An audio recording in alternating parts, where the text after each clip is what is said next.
AI थकता नहीं है, सोता भी नहीं है और हमारी प्रोडक्टिविटी को मल्टीपल टाइम्स बढ़ा देता है।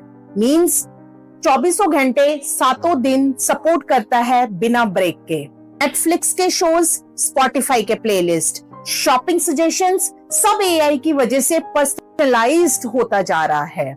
अगर डेटा बायस्ड होगा तो एआई भी वही बायस्ड एम्पलीफाई रिजल्ट्स देगा। इसके लिए कौन जिम्मेवार होगा? इसकी वजह से क्या क्या कॉन्सिक्वेंसेस निकलेंगे और वो कितने खतरनाक होंगे सोसाइटी के लिए और हमारे लिए, ये एक क्वेश्चन मार्क है और क्वेश्चन मार्क ही बना हुआ है। प्राइवेसी इन्वेजन जो सबसे बड़ी प्रॉब्लम है, हमारे फेशियल रिकॉग्निशंस, सर्वेलेंस और डेटा ट्रैकिंग हमारी प्राइवेसी के लिए थ्रेट बन गया है और इसकी वजह से बहुत सारे लोग प्रॉब्लम में घिरते जा रहे हैं। उनकी पर्सनल लाइफ, उनके पर्सनल इवेंट्स जो हैं वो स्कैम बनते जा रहे हैं।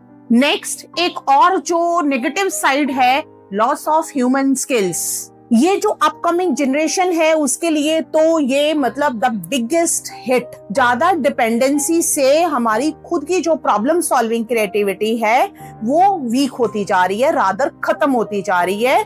और जो अपकमिंग जनरेशन है उसमें तो डेवलप ही नहीं हो रही है।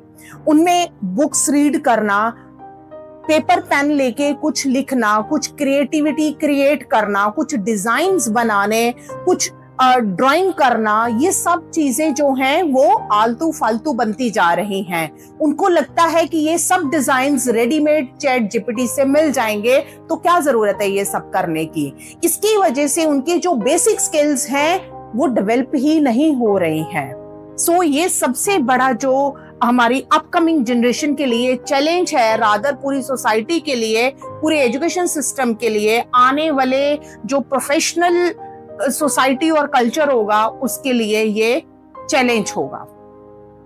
और सबसे डेंजरस मिस इन्फॉर्मेशन और deep fakes, fake videos, manipulated photos और फेक न्यूज, ये सब जो मैनिपुलेशंस हैं इसकी वजह से सोसाइटी में कितनी मिसअंडरस्टैंडिंग्स क्रिएट हो सकती हैं, कितना हरास हो सकते हैं लोग, कितनी टेंशन और डिप्रेशन और फियर जैसी कंडीशंस बनी रहती हैं।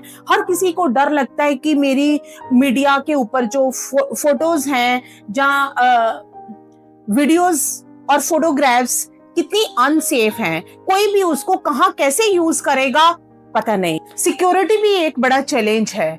एआई हैकिंग, साइबर अटैक्स और इवन ऑटोनॉमस वेपन्स में उसका यूज हो सकता है। इससे वॉर जैसी कंडीशन बन सकती है।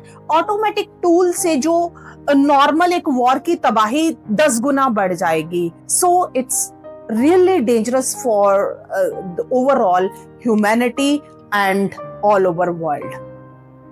और एक और हिडन कर्स है इमोशनल डिटैचमेंट। जब इंसान ज्यादा एआई चैटबॉट से बात करेगा, रॉबोट्स के से इंटरेक्शन करेगा, तो रियल ह्यूमन कनेक्शन कम होता जाएगा, रादर खत्म हो जाएगा।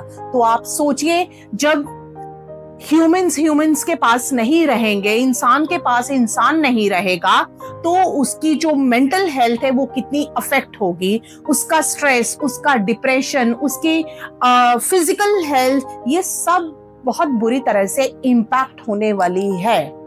तो यहाँ पर भी एआई का इतनी ज्यादा डिपेंडेंसी कि जो हम जैसे ह्यूमंस को ही रिप्लेस कर दे, ये बहुत डेंजरस है।